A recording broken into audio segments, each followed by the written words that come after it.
সুন্দরবনে হরিণ শিকারের ফাঁদে আটকা পড়া বাঘ উদ্ধার।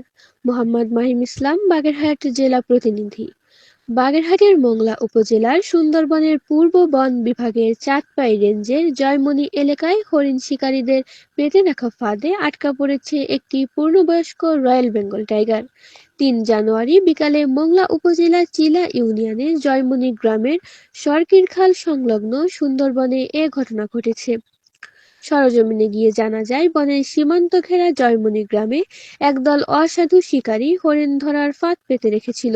দুপুরের দিকে বনের গহীন থেকে লোকালয়ের কাছাকাছি চলে আসা একটি বাঘ অসাবধানতাবশত সেই ফাঁদে পা আটকে ফেলে। বাঘটির গগনবিদারী গর্জন শুনে গ্রামবাসী আতঙ্কিত হয়ে পড়ে এবং তাৎক্ষণিকভাবে বন বিভাগকে খবর দেয়।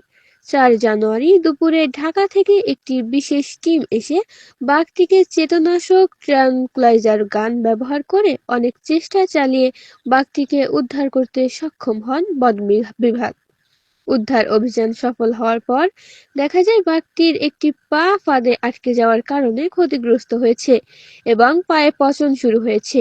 তাই বাঘটিকে প্রাথমিক চিকিৎসার খুলনা নিয়ে যাওয়া হয়েছে। প্রাথমিক তথ্যে জানা গেছে, বাঘটির চিকিৎসার পরে পুনরায় সুন্দরবনের গভীর অবমুক্ত করা হবে।